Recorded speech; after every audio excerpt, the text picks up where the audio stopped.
Diga ao fraco, eu sou forte. Livro de Márcia Silva. Capítulo 5. O espírito profético nas batalhas. Prosseguiu ele e me disse: Esta é a palavra do Senhor a Zorobabel, não por força nem por violência, mas pelo meu espírito, diz o Senhor dos Exércitos. Zacarias 4, do 4 ao 6. Eu gosto de ler. Certa vez, estava lendo um livro secular sobre educação e o autor começou citando um famoso filósofo grego, Aristóteles, que às vezes dizia coisas interessantes como: um historiador e o poeta não se distinguem um do outro pelo fato de o primeiro escrever em prosa e o segundo em verso. Diferem-se entre si porque um escreveu o que aconteceu e o outro o que poderia ter acontecido. Porém, eu quero acrescentar aqui algo para aqueles que são servos do Deus Altíssimo. Nós não somos historiadores nem poetas, e sim profetas. Nós declaramos aquilo que vai acontecer. Que privilégio ser chamado por Deus para anunciar aquilo que Ele fez, está fazendo e irá fazer. É com essa percepção espiritual que eu convido você a ler este capítulo. Muitas vezes estamos tão empenhados em lidar com o inimigo pela nossa própria força que perdemos de vista nosso relacionamento com Deus. No início do meu ministério, eu estava tão indignada com as obras do diabo que gastava muito tempo orando, guerreando e pensando em como desfazer as obras do inferno, pois eu tinha pouca percepção da graça. Mas hoje, essa percepção espiritual se alargou. Antes, a graça estava lá, disponível para mim, mas eu não a percebia completamente. Hoje, ela flui como um rio do meu interior, porque minha percepção espiritual cresceu. Tudo é uma questão de percepção espiritual. Aprendi nesses anos que os nossos olhos não deveriam estar fixados nas ações do inimigo, mas no Senhor e em seu poder ilimitado. Quando olhamos para o inimigo, exaltamos os problemas. Mas, quando olhamos para Cristo, Ele transforma os montes à nossa frente em planícies, porque Cristo é a fonte de todo o poder, e nós estamos ligados nele. E assim tenho aprendido a desfrutar mais do Senhor e a guerrear menos. Deus sabia que eu precisava aprender a ativar a minha fé nesta área. Por isso, Ele me conduziu. O resultado foi o favor sobrenatural de Deus na minha vida e no meu ministério. Cresça em favor e você crescerá em vitória. Precisamos do favor de Deus nas batalhas. É preciso compreender como Deus opera, pois muitos entendem que precisam guerrear todo o tempo contra o diabo e, assim, vivem em função de fazer guerra espiritual. Mas não creio que a vida cristã está centrada nisso. A guerra apenas faz parte da nossa vida. Porém, a nossa vitória já foi conquistada na cruz e podemos desfrutar dela em Cristo. Quando temos compreensão disso, mudamos a maneira de fazer guerra espiritual. Graça é o favor de Deus sobre nós, agindo em nós e através de nós. O favor de Deus é a graça de Deus, que faz com que as coisas que precisam acontecer em nossa vida aconteçam pelo canal da nossa fé. É o poder do Senhor vindo por meio da nossa fé para fazer o que não conseguimos fazer. Podemos fazer guerra na força do braço, mas não vai funcionar. É por isso que vemos muitos irmãos cansados, desanimados e feridos, culpando a obra de Deus pelos seus fracassos. Entenda que tudo o que recebemos hoje é por meio de Cristo, e tudo o que realizamos é através dele. Favor natural pode ser adquirido por meio de trabalho. Favor sobrenatural não pode. Deus quer que gastemos tempo com Ele, mantendo nossos olhos em Cristo todo o tempo, para assim desistir de tentar fazer as coisas da nossa maneira. Quando é você que luta, o mérito da vitória vai para você.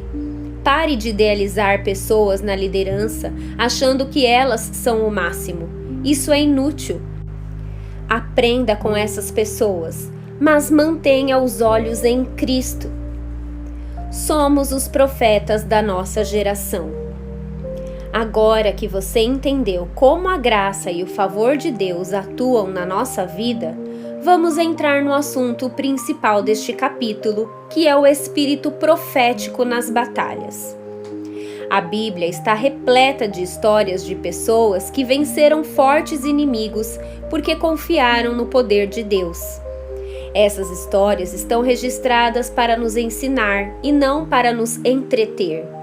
As Escrituras podem ser fonte de poder e vida na nossa vida, se tão somente você permitir ao Espírito Santo falar com você através dela e aprender a aplicar os mesmos princípios espirituais na sua vida hoje. É isso que vamos fazer aqui. Quero comentar sobre 3 profetas que foram usados por Deus e se moveram por meio do espírito profético para abençoar a nação de Israel. A igreja hoje é o Israel de Deus. E nós somos os profetas dele nessa geração. Vamos falar sobre o espírito profético na vida de Eliseu, Elias e Zacarias. 3 profetas usados por Deus para vencer batalhas impossíveis. O mesmo espírito de resistência que eles enfrentaram, nós enfrentamos hoje. E o mesmo espírito profético que agiu através deles, age em nós. 1. Eliseu. O espírito profético abre os olhos espirituais. O rei da Síria fez guerra a Israel e, em conselho com os seus oficiais, disse: em tal e tal lugar estará o meu acampamento. Mas o homem de Deus mandou dizer ao rei de Israel: guarda-te de passardes por tal lugar, porque os sírios estão descendo para ali. O rei de Israel enviou tropas ao lugar de onde o homem de Deus lhe falara e de que o tinha avisado, e assim se salvou, não uma nem 2 vezes. Segundo Reis 6, do 8 ao 10. Eliseu foi discípulo do profeta Elias.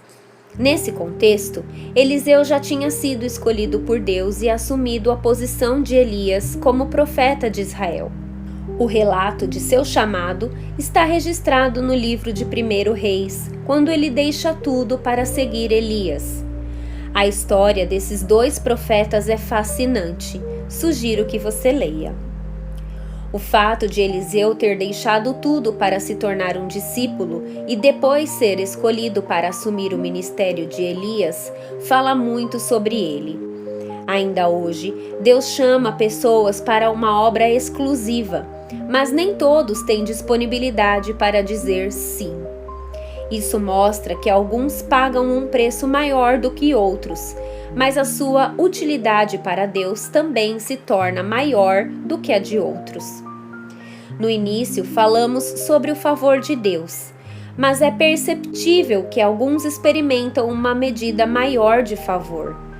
Creio que se faz necessário hoje ter compreensão entre o favor e o preço pago, porque um não exclui o outro. Nós não recebemos nada de Deus por merecimento, mas isso não remove a necessidade de pagar o preço. Por exemplo, àqueles que são chamados para o ministério é necessário pagar um preço para exercê-lo. Mas o Senhor não leva em conta apenas se pagamos ou não o preço, e sim se pagamos tudo. No caso de Eliseu, ele foi alguém que deixou tudo para servir ao Senhor. O resultado é percebido nos milagres extraordinários que realizou. No contexto do trecho bíblico acima, o rei da Síria tramou contra Israel várias vezes. Mas Deus revelou a Eliseu todos os planos dele, e o profeta contou para o rei de Israel, frustrando assim os planos do inimigo. O espírito de revelação. Aqui começa a ação do espírito profético. Tudo começa com revelação. Se quisermos ter revelação, é preciso termos a disposição de pagar um preço. Ter revelação é ver como Deus vê e também o que Deus vê. A revelação, nesse contexto, diz respeito a ver e conhecer os planos de Deus, assim como os planos do diabo, para poder orar, anulando cada um deles. Todos aqueles que têm o Espírito Santo são capazes de perceber o mundo espiritual numa certa medida. Mas, para crescer em revelação, é preciso um preço pago em oração, em estudo da palavra, muitas vezes em jejum e também em abrir mão de coisas legítimas, como lazer, para se dedicar à obra de Deus. Muitos confundem favor e graça com descompromisso. Porém, em nenhum lugar da Bíblia encontramos base para crer nisso. Se você quer ser usado por Deus e fluir nessa unção profética, é necessário crescer em revelação. Repare que, quando Jesus chamou os seus discípulos, ele fez um convite: sigam-me. Porém, depois de 3 anos, quando estava perto de ir para a cruz, Jesus colocou para eles o preço do ministério: negue-se a si mesmo. São 2 momentos distintos de um mesmo chamado. Deus quer se revelar a nós. A primeira parte da salvação de Deus é a fé. A segunda parte da salvação é pagar o preço. Não entenda errado. A salvação que diz respeito a ser salvo e receber a vida eterna de Deus é pela graça mediante a fé. Porém, a vontade de Deus não é apenas nos salvar, mas também nos usar. No entanto, se quisermos ser usados pelo Senhor, é preciso o segundo requisito: pagar o preço. Se um crente vive na carne, é controlado pela própria vontade e dificilmente será usado por Deus, porque o que flui do seu interior não vem do Espírito, mas da carne. Suas palavras são vãs e inúteis. É necessário se encher do Espírito para ser usado pelo Senhor. Orar por proteção. Eliseu recebeu as revelações de Deus sobre os planos do inimigo, mas e agora? Olhando para o ministério de Eliseu, percebemos que os milagres que ele realizou foram em relação a 3 coisas específicas: proteção, resolução de problemas e estratégias. O alvo era proteger Israel dos ataques do inimigo. Também precisamos disso hoje, pois nem sempre as investidas do diabo são perceptíveis. O diabo é especialista em mentir e enganar. Por isso, precisamos do discernimento espiritual para perceber quando ele está tramando contra nós.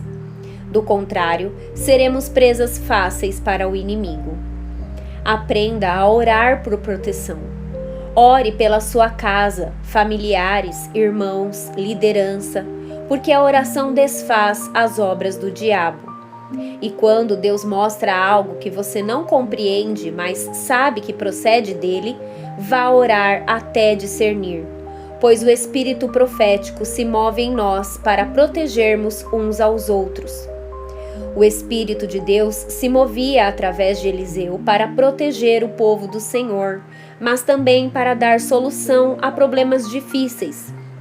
Isso aconteceu em muitas situações descritas na Bíblia, inclusive nos milagres que Eliseu operou. Não eram soluções humanas, era a manifestação do poder de Deus. Vemos que Eliseu tinha um grande problema, porque o exército da Síria se voltou contra ele.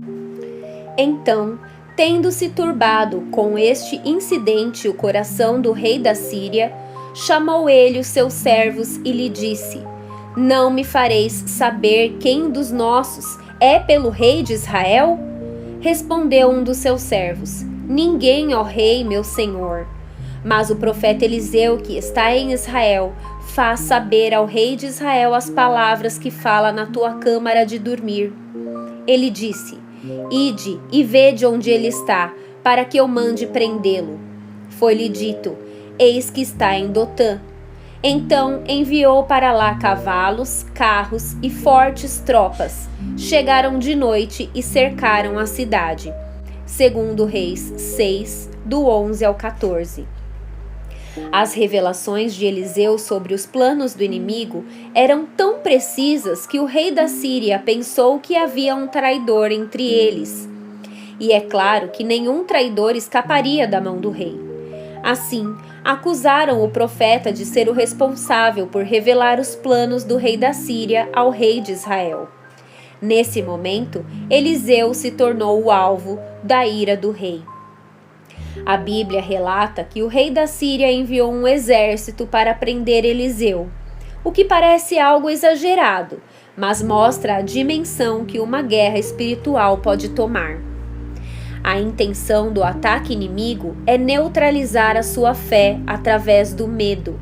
Eliseu não teve medo ao ver a cidade cercada pelo exército sírio, mas o seu servo sim. Tendo se levantado muito cedo, o moço do homem de Deus e saído, eis que as tropas, cavalos e carros haviam cercado a cidade. Então o seu moço lhe disse: Ai, meu senhor, que faremos? Ele respondeu: Não temas, porque mais são os que estão conosco do que os que estão com ele. Orou Eliseu e disse: Senhor, peço-te que lhe abras os olhos para que veja. O Senhor abriu os olhos do moço e ele viu que o monte estava cheio de cavalos e carros de fogo em redor deles. Segundo Reis 6, do 15 ao 17. Olhos espirituais abertos. Eliseu poderia ter resolvido o problema mandando buscar ajuda do rei de Israel. Afinal, a guerra era entre esses dois reis. Mas a solução para o problema veio de uma oração. Primeiro, Eliseu disse ao seu servo: Não temas. Isso mostra que o espírito de medo é uma arma que o inimigo sempre usa contra nós. Na Bíblia, a expressão não temas é mencionada centenas de vezes. Creio que é porque Deus sabe que precisamos ouvir isso várias vezes, porque não precisamos temer quando o Senhor está do nosso lado. Quando o inimigo se levantar contra você, não permita que o medo o controle. O diabo age através do medo, mas Deus age através da nossa fé. O servo de Eliseu, tomado de medo, perguntou: Meu senhor, que faremos? Nesse momento, Eliseu não repreendeu o espírito de medo no seu servo, mas lhe deu uma palavra de fé: Não temas, porque mais são os que estão conosco do que os que estão com eles. É claro que o servo sabia que Eliseu estava vendo algo que ele não podia ver. Então, movido pelo espírito profético, Eliseu orou para Deus abrir os olhos do servo a fim de que ele pudesse ver o que Eliseu via. Orou Eliseu e disse: Senhor, peço-te que lhe abras os olhos para que veja. O Senhor abriu os olhos do moço e ele viu que o monte estava cheio de cavalos e carros de fogo em redor de Eliseu. Segundo Reis 6:17. O espírito profético vence o medo. Que visão poderosa! Nem sempre funciona falar para a pessoa que está possuída de medo que ela não tenha medo. Porém, quando os olhos espirituais são abertos, o mundo espiritual é descortinado diante de você. Contudo, você não precisa ver com os olhos naturais o exército celestial guerreando a seu favor, mas precisa crer que isso de fato acontece quando você se move através do espírito profético para comandar em oração no mundo espiritual. Nós não damos ordens aos anjos, mas Deus dá. Veja o que a Bíblia diz sobre isso em Salmos. Porque aos seus anjos dará ordens a teu respeito, para que te guardem em todos os teus caminhos. Salmos 91, 11. Bendizei ao Senhor, todos os seus anjos, valorosos em poder, que executai as suas obras e lhe obedeceis à palavra. Salmos 103, 20.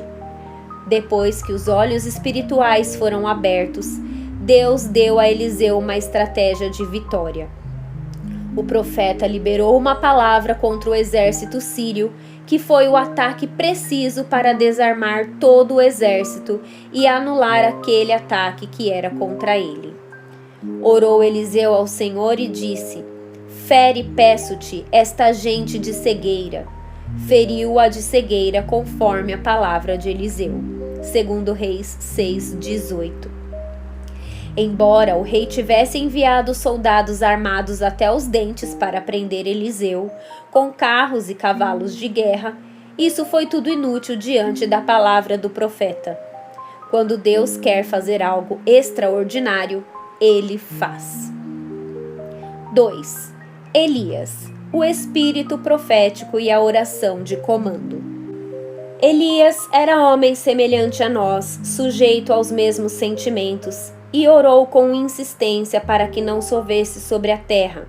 E por 3 anos e 6 meses não choveu. E orou de novo, e o céu deu chuva, e a terra fez germinar seus frutos. Tiago 5, 17 e 18. O espírito profético se move através da oração de comando. Esse tipo de oração envolve discernimento e autoridade espiritual. Muitos têm o conceito equivocado do que é uma oração intensa e poderosa. Mas nesse texto vemos qual é a oração que Deus considera intensa. A palavra insistência denota intensidade e significa oração dirigida a Deus. Na Bíblia, Moisés representa a lei, enquanto Elias representa todos os profetas. Mesmo assim, Tiago diz que Elias era homem semelhante a nós. Ele tinha a mesma natureza que nós. Ele era um homem sujeito às mesmas fraquezas que nós. Em outras palavras, não devemos pensar que Elias como alguém extraordinário. Ele era como nós. Mas a Bíblia o chama de profeta. Elias orou com insistência, ou seja, com intensidade, fervorosamente, para que não chovesse, e não choveu durante 3 anos e meio. Depois, ele orou de novo, mas agora não se diz que ele orou intensamente, apenas que orou, e dessa vez o céu mandou chuva e a terra produziu seus frutos. Tiago diz que Elias orou fervorosamente para que não chovesse, mas quando estudamos a Bíblia, não encontramos Elias orando fervorosamente. Ele não fez nada além de declarar ao rei Acabe: nem orvalho nem chuva haverá nestes anos, segundo a minha palavra. Então Elias, o tesbita, dos moradores de Gileade, disse a Acabe: tão certo como vive o Senhor, Deus de Israel, perante cuja face estou, nem orvalho nem chuva haverá nestes anos, segundo a minha palavra. 1 Reis 17, 1. Assim, toda a nação passou pela seca durante 3 anos e meio.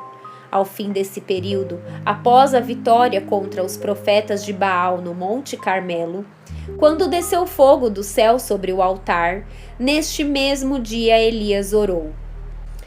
E como ele orou dessa vez para que a chuva chegasse? Elias sabia que o povo havia se arrependido. Então ele se curvou na terra, meteu o rosto entre os joelhos e orou pedindo chuva. Então disse Elias a Acabe: sobe, come e bebe, porque já se ouve ruído de abundante chuva. Subiu Acabe a comer e a beber. Elias, porém, subiu ao cimo do monte e, encurvado para a terra, meteu o rosto entre os joelhos e disse ao seu moço: sobe e olha para o lado do mar. Ele subiu, olhou e disse: não há nada. Então lhe disse Elias: volta. E assim por 7 vezes. 1 Reis 18, do 41 ao 43. Vemos aqui 2 tipos de oração de Elias. Qual delas é a oração intensa? Declarar que algo vai acontecer ou orar encurvado com o rosto entre os joelhos? Para muitos, a segunda opção parece mais espiritual, pois 7 vezes Elias orou encurvado no chão com o rosto entre os joelhos e disse ao seu servo para ver se havia nuvens. Nas primeiras 6 vezes, o servo voltou dizendo que nenhuma nuvem podia ser vista. E Elias disse-lhe todas as vezes para o servo voltar e olhar. Porque Elias orou encurvado no chão, com o rosto entre os joelhos, nós diríamos que essa é a oração intensa. Será? E com relação à primeira oração, uma simples declaração. Nem chamamos de orar, mas declarar uma palavra. Pode parecer simples, mas é essa oração que Tiago menciona quando diz que Elias orou intensamente. Para muitos, oração simples é apenas fazer uma declaração. Mas o Senhor chama a declaração de fé de oração intensa. Na primeira vez, Tiago diz que Elias orou intensamente. Foi quando ele declarou que não ia chover por 3 anos. Mas na segunda vez, diz apenas que Elias orou, embora tenha orado 7 vezes encurvado. Quando você ora em desespero, chamando ó Deus, para o homem é uma oração intensa, mas para Deus é apenas uma oração simples. Em vez disso, quando você fala com fé, declara pela fé uma palavra, Deus chama de oração intensa ou de comando. Oração de comando é quando você usa sua autoridade espiritual para ligar e desligar no mundo espiritual. Isso acontece através do espírito profético. Foram muitas as ocasiões em que eu fui movida por Deus para fazer orações de comando. Recentemente, iniciamos uma instituição de acolhimento para crianças, depois de longos anos de oração. Logo no início, percebemos um ataque maligno de enfermidade em algumas crianças, que precisaram ser internadas com bronquiolite, uma inflamação respiratória. Seguimos o protocolo médico e também colocamos pastoras orando dentro do hospital. Certa tarde, uma delas me ligou chorando, dizendo que uma criança teve parada cardíaca e estava sendo atendida naquele momento pela equipe médica. Assim que eu desliguei o telefone, entrei para o meu quarto e liberei uma palavra de ordem, repreendendo aquele espírito de morte e declarando vida naquela criança. Em poucos minutos, recebi uma ligação dizendo que a criança voltou a respirar. Depois disso, ela se recuperou completamente, recebeu alta e em poucos meses foi adotada por uma família. Eu me lembro ainda da sensação de urgência no meu espírito. Não havia tempo de fazer uma oração longa nem de ligar para as pessoas. Foi questão de minutos e uma oração anulou o ataque de morte contra a criança. Oração de comando é feito em linha com a vontade de Deus. O espírito profético vence a intimidação. Elias era um homem sujeito às mesmas fraquezas que nós, mas suas orações eram proféticas e por isso milagres aconteceram através dele. Esse profeta foi capaz de confrontar os profetas de Baal e fazer cair fogo do céu. Mas, no dia seguinte, quando Jezabel, esposa do rei Acabe, ficou sabendo, ela ameaçou matar Elias e, por medo, ele fugiu. Jezabel era uma mulher má e a Bíblia chama Acabe de o mais ímpio de todos os reis de Israel, segundo Reis 16:30. Acabe já era maligno e Jezabel ainda pior. Através dela, um espírito de intimidação tomou conta desse homem de Deus, a ponto de ele fugir e se esconder. O mesmo espírito de intimidação continua agindo hoje. Todos nós estamos sujeitos à ação dele. Porém, podemos vencê-lo, porque estamos em Cristo. Elias é o profeta que representa a mentalidade da lei e do julgamento. Na mente dele, era mais fácil ter fé no julgamento de Deus do que na sua bênção. Por essa razão, Elias era mais rápido para declarar que não iria chover do que para orar pedindo chuva. Porém, a graça de Deus é o oposto, porque no dia em que caiu fogo do céu, o povo se arrependeu e clamou a Deus, que enviou a chuva nesse mesmo dia. Não viva em consciência do julgamento e da ira de Deus, pois Jesus já sofreu a ira de Deus em seu lugar. Quando você anda pela lei, confiado nas suas obras e no seu merecimento para alcançar as bênçãos do Senhor, o espírito de intimidação encontra espaço na sua mente para agir. Porém, quando você confia na graça e crê na obra consumada de Cristo na cruz, o medo não tem lugar no seu coração. Porque todo que é nascido de Deus vence o mundo, e esta é a vitória que vence o mundo, a nossa fé. 1 João 5:4. 3. Zacarias, o espírito profético na edificação da obra.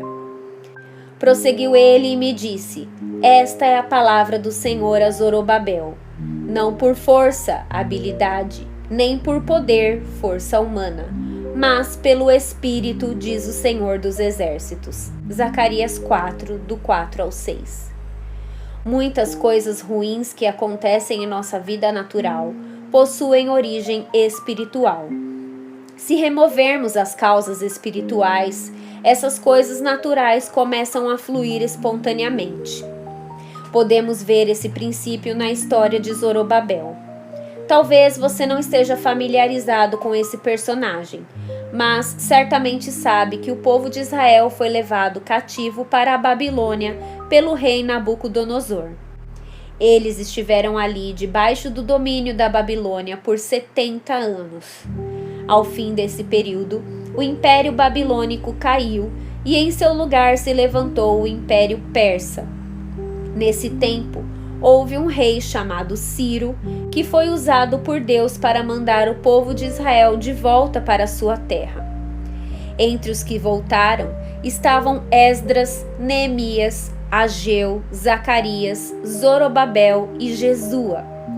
Todos esses são contemporâneos e estiveram envolvidos de alguma forma na reconstrução do templo e da cidade de Jerusalém. Quando eles iniciaram a reconstrução, os inimigos se levantaram e começaram a escrever cartas para o imperador da Pérsia, que naquela altura já não era Ciro, mas Artaxerxes. Os inimigos mentiram ao rei, dizendo que os judeus estavam reconstruindo o templo e, quando terminassem, não mais pagariam impostos ao governo persa. O rei ficou irado e enviou uma carta mandando parar toda a obra de reconstrução. Depois de lida a cópia da carta do rei Artaxerxes, foram eles apressadamente a Jerusalém, aos judeus, e de mão armada os forçaram a parar a obra. Cessou, pois, a obra da casa de Deus, a qual estava em Jerusalém. Esdras 4, 23 e 24. Veja bem que a obra de edificação da casa de Deus parou. Tudo por causa de cartas mentirosas. Por 15 anos ficou paralisada, até que Deus levantou os profetas Ageu e Zacarias. Entre todos os profetas do Velho Testamento, Zacarias foi o mais jovem. Ele provavelmente tinha em torno de 20 anos de idade quando começou o seu ministério. Ageu e Zacarias profetizaram sobre a reconstrução do templo em Jerusalém. Zorobabel era o governador dos judeus e Jesua era o sacerdote. É muito importante entendermos que o primeiro era o líder natural e o outro o líder espiritual. Por 15 anos, a obra de edificação ficou parada. Do ponto de vista natural, a obra parou por causa das calúnias e da oposição dos samaritanos. Mas, do ponto de vista espiritual, os líderes estavam debaixo de um espírito de condenação. Normalmente, o inimigo usa alguém que está do nosso lado com palavras de condenação que geram condenação e intimidação. Frases do tipo: a igreja está interessada somente nos alvos. A igreja só cobra. As pessoas estão doentes por causa da igreja. Células não funcionam mais, precisamos criar outros ministérios. A igreja prega a graça, mas lidera na lei, e etc. Esses são apenas alguns exemplos para você perceber como os líderes são intimidados. E quando eles ouvem essas palavras de condenação, a obra simplesmente para. Por isso é importante vermos a operação do Espírito profético no nosso meio, para restaurar a fé dos nossos líderes. Zacarias foi o profeta que o Senhor usou naquela época para continuar a edificação da obra da casa de Deus. Os anciãos dos judeus iam edificando e prosperando em virtude do que profetizaram os profetas Ageu e Zacarias. Edificaram a casa e a terminaram segundo o mandado do Deus de Israel. Esdras 6:14.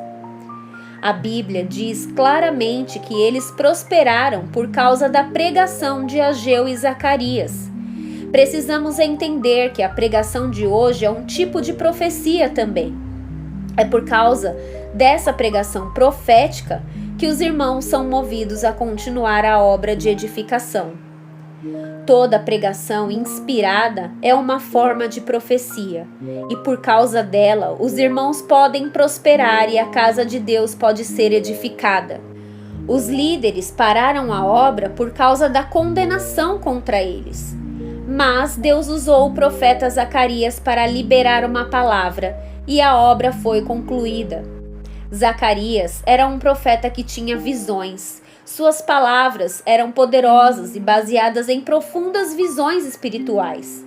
Foi ele quem profetizou para Zorobabel e liberou-lhe o espírito de fé. Prosseguiu ele e me disse: esta é a palavra do Senhor a Zorobabel. Não por força nem por poder, mas pelo meu espírito, diz o Senhor dos exércitos. Quem és tu, ó grande monte? Diante de Zorobabel serás uma campina, porque ele colocará a pedra que remate em meio a aclamações. Haja graça e graça para ela. Zacarias 4, 6 e 7. Haja graça sobre graça. A palavra de Deus foi bem específica. Não é por força, ou seja, por habilidade humana, mas pelo Espírito. Isso é o que chamamos hoje de graça, porque é no poder do Espírito que realizamos a obra de Deus. A frase haja graça sobre graça mostra como os líderes precisam da revelação da graça de Deus, que é a força do Senhor para fazer a obra. Hoje não é diferente. Um líder precisa de revelação da justificação e da graça, pois a obra de edificação somente pode acontecer se entendermos que é pela graça e não por nossos próprios méritos. É preciso declarar a graça a cada dia sobre nós. Enquanto esperamos merecer, a obra fica parada, porque saímos de debaixo da graça. Decaímos da graça quando confiamos em nossa justiça própria, quando confiamos em nossa própria força para edificar. O nosso ministério é o reflexo da revelação que temos da graça. Provavelmente, Zorobabel parou a obra por causa de pensamentos do tipo: eu não posso edificar, pois não tenho um exército para nos defender. Eu não posso edificar, pois não tenho dinheiro. Se eu tivesse um grupo de líderes como aquele outro pastor, eu também edificaria. Todos esses conceitos partem do princípio de que tudo depende de nós e dos nossos recursos. A verdade, porém, é que tudo depende do Espírito de Deus. O profeta declara: não é por força nem por habilidade humana, mas pelo meu Espírito, diz o Senhor dos Exércitos. Zacarias 4:6. Hoje acontece a mesma coisa. As pessoas pensam que precisam de mais dinheiro, mas na verdade precisam de favor. Pensam que precisam de mais gente do seu lado, mas elas precisam de favor. Porque quando achamos graça, temos tudo o que precisamos. A condenação foi um motivo porque a obra de edificação ficou parada por 15 anos. O que impede o fluir e o crescimento da obra é esse espírito de condenação. Precisamos entender que fomos justificados e agora estamos vestidos de Cristo como a nossa justiça. Quando andamos nessa verdade, fluímos livremente como sacerdotes do Altíssimo. Diz o Senhor dos Exércitos.